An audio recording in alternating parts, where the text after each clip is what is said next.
Hi viewers, phone tapping సంబంధించి తెలంగాణలో వెలువడుతున్నటువంటి ఒక్కొక్క అంశం సీరియస్లీ వీళ్ళు పోలీసులా లేకపోతే బానిసలా అన్నటువంటి ఒక ఫీలింగ్ వస్తుంది. నాకు పోలీస్ డిపార్ట్మెంట్ చాలా ఇష్టం. అందుకే ఎవరో ఒకరిద్దరు చేసిన డిపార్ట్మెంట్ మొత్తాన్ని అంటగట్టను. ప్రతి డిపార్ట్మెంట్లో చెడ్డవాళ్ళు ఉంటారు, మంచి వాళ్ళు ఉంటారు, అవినీతి పరులు ఉంటారు, మంచి వాళ్ళు ఉంటారు.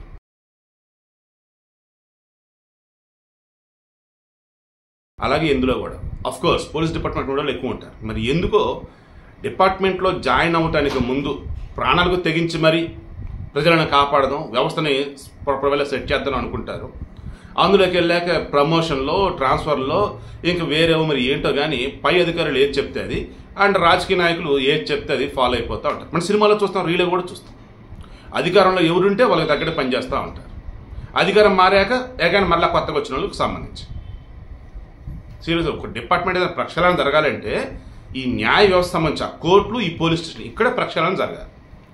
ఇక తెలంగాణకు సంబంధించి కేసీఆర్ ముందు జైలుకి వెళ్తాడా, కేటీఆర్ ముందు జైలుకి వెళ్తాడా? ఎందుకు? ఈ ఫోన్ ట్యాపింగ్కి సంబంధించి ఎవరైతే రాధాకిషన్ రావు ఉన్నారు, ఆఫీసర్ స్పెషల్ డ్యూటీగా చేస్తున్నారు. వాస్తవానికి 2017లో ఈ స్పెషల్ ఇంటెలిజెన్స్ బ్యూరోలోకి ఆయన వచ్చినా సరే ఆఫీసర్గా 2020లో రిటైర్మెంట్ అయింది. ఆ తర్వాత ఏం చేశారు?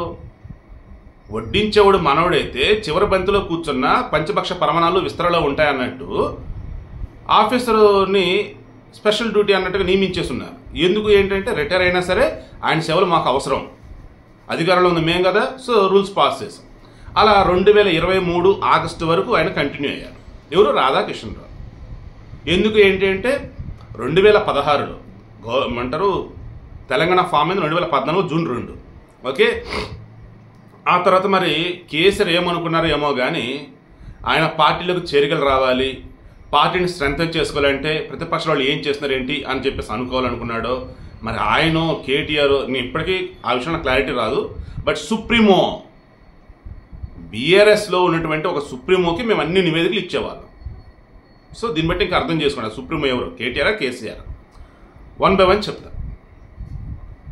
అధికారులు అక్కడ జగన్మోహన్ రెడ్డి ఏపీలో కానీ ఇక్కడ కేసీఆర్ కానీ వాళ్ళ కులపోలకి అగ్రతాంబూలం ఇవ్వటం, వారిని డిప్యుటేషన్ మీద ఆయా పోస్టులు నియమించడం అండ్ వీళ్ళ చుట్టూతో ఉన్నటువంటి వారి మీద నిఘా పెట్టేలాగా వీరికంటూ ఒక రక్షణ వ్యవస్థలాగా వీరిని అందరూ ఉంచుకోవడం ఇలా చేస్తూ ఉంటారు. అందులో భాగంగానే స్పెషల్ ఇంటెలిజెన్స్ బ్యూరో అని చెప్పేసి ఒక దానిని ఏర్పాటు చేశారు ఎప్పుడు 2016లో. దానికి ప్రభాకర్ రావు ఇక్కడ కూడా కుల సమీకరణాలే కీలకం, గుర్తుంచుకోండి. ఓకేనా? రావు అంటే వెలమ సామాజిక వర్గం. సో ఈయన ప్రభాకర్ రావుని ఐజీగా నియమించారు, అఫ్కోర్స్ స్పెషల్ ఇంటెలిజెన్స్ బ్యూరో చీఫ్గా. దెన్ ఎవరు ఏంటి అన్నప్పుడు ఇక నల్గొండ నుంచి ప్రణీత్ రావు, సైబరాబాదు హైదరాబాద్ నుంచి వచ్చేసి తిరుపతి అన్న, భుజంగరావు, వేణుగోపాలరావు, ఇక వీళ్ళందరూ కూడా అందులో టీంలో ఏర్పాటు చేసుకున్నారు.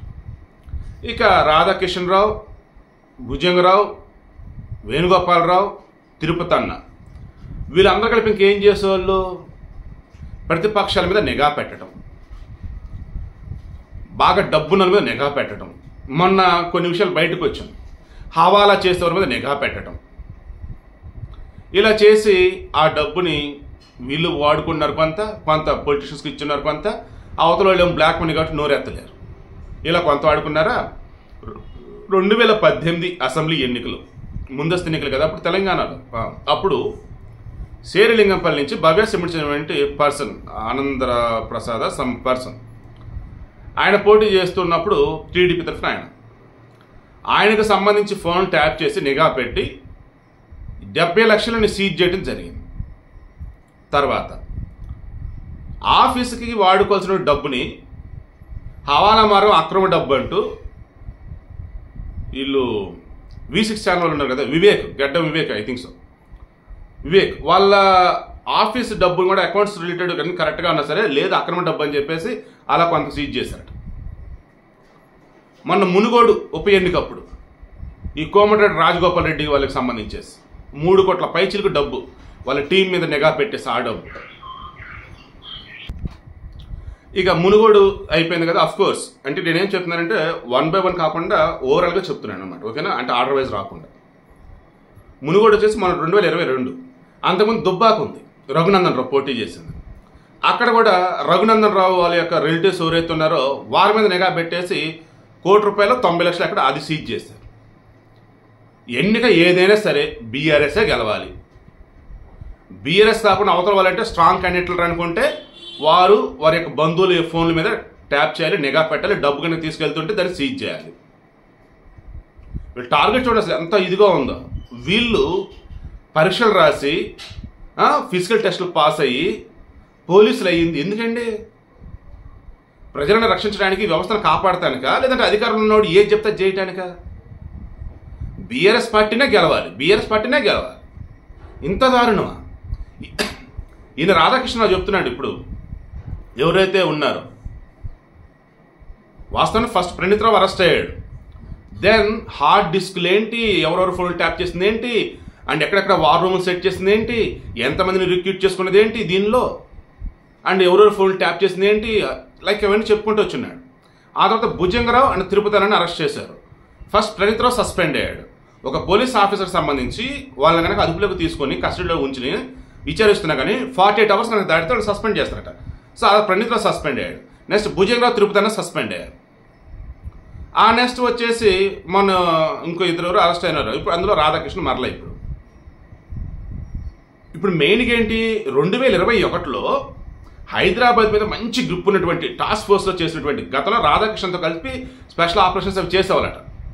అందులో గట్టు మల్లు అని చెప్పేసి ఇన్స్పెక్టర్ ఉన్నారు.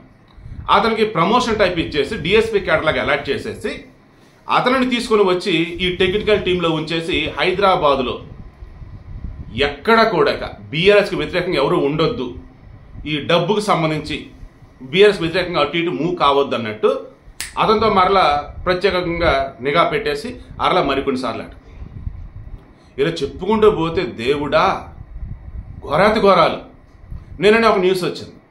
ఎవరైతే కీలకంగా ఉన్నాడో ప్రభాకర్ రావు, ఈ ప్రభాకర్ రావుని ఇండియాకి తెప్పిస్తున్నారు, ఆయన అప్రూవ్గా మారాడు, వస్తున్నాడు అని చెప్పేస్తాను. ఇప్పుడు మరలా తూచు నేనెందుకు వస్తా, నాకు క్యాన్సర్, నాకు ట్రీట్మెంట్ 3 నెలలు పట్టింది, ఇప్పుడు అది వచ్చేది జూనియర్ జూలైలో, అమ్మా ఇప్పుడెలా, నాకు క్యాన్సర్ తగ్గాలి కదా అన్నట్టుగా ఆయన మరలా పోలీసులు అధికారులు చెప్పాడట.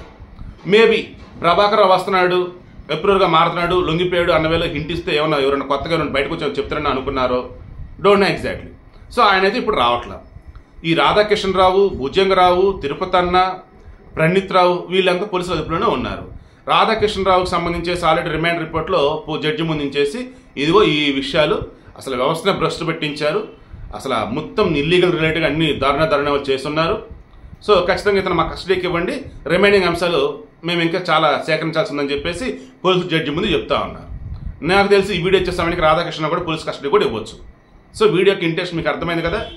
అధికారంలో ఉన్నాడు, ప్రజల చేత ఓట్లతో గెలవబడ్డాడు, వ్యవస్థలను సక్రమంగా ఉంచాల్సినోడు అగైన్ తానే గెలవాలన్నట్టుగా, తమ పార్టీ వాళ్ళు గెలవాలన్నట్టుగా, అది ఉప ఎన్నికైనా మెయిన్ ఎన్నికైనా ఏదైనా సరే ఇంత దారుణంగానే, ఇంత అధ్వానంగానే ఫోన్ ట్యాప్ చేయడం. ఫోన్ ట్యాపింగ్ అంటే అది భయంకరమైనటువంటి వైలేషన్. అది మన యొక్క వ్యక్తిగత స్వేచ్ఛను హరించడం, అది రాజ్యాంగాన్ని ఉల్లంఘించడం, అది ప్రాథమిక హక్కుల్ని హరించడం. అది ఒక ఫోన్ ట్యాపింగ్ చేయాలన్నప్పుడు మన కేటీఆర్ అంట కదా, ఎవరిద్దరు లంగగాల ఫోన్ ట్యాప్ చేస్తే అంతర్జాతీయ కుంభకం అన్నట్టుగా అంటారేంటి అని చెప్పేసి, ఆ లంగగాలు అన్నట్టుగా పక్క ఎవిడెన్స్ ఉంటే నువ్వు కోర్టుకు సబ్మిట్ చేసు, పర్మిషన్ తీసుకొని ఆ లంగాల ఫోన్ ట్యాప్ చేసు. ఎంతమంది లంగగాళ్ళు ఉన్నారు ఇక్కడ? బీఆర్ఎస్ ఉన్న వాళ్ళు లంగగాళ్ళే, ప్రతిపక్షంలో ఉన్న వాళ్ళు లంగగాళ్ళే, బిజినెస్ చేసుకున్న లంగగాళ్ళే, ఎలక్షన్లో పోటీ చేసిన లంగగాళ్ళే. ఏది కేటీఆర్ భాషలో చెప్పాలంటే ఏంటి అది ఇంత దారుణం అసలు. ఈ ఫోన్ ట్యాపింగ్లు ఇంకా కీలకమైన విషయాలు బయటపడుతున్న కొద్దీ బీఆర్ఎస్ కూకట వేళతో సహా ఎండ్ అయింది అన్న ఫీలింగ్ నాకైతే వస్తుంది. దట్ మీన్స్ ఇక ఆ పార్టీలో ఎవరు ఉండరు, అటు ఇటు వేరే పార్టీలో జాయిన్ అవుతారు అనిపిస్తాం. ఎందుకంటే అడుగడుగున అవినీతి, అడుగడుగున అక్రమమే. దెన్ అందులో రియలైజ్ అవుతారే మన ఫోన్ కూడా ట్యాప్ చేసి ఉంటారు, ఇటువంటి వాళ్ళతో మనం ఉంటే కష్టం రావు అని ఒక ఫీలింగ్ కనుక వాళ్ళకి వస్తే మొత్తం బయటకు వచ్చేస్తారు.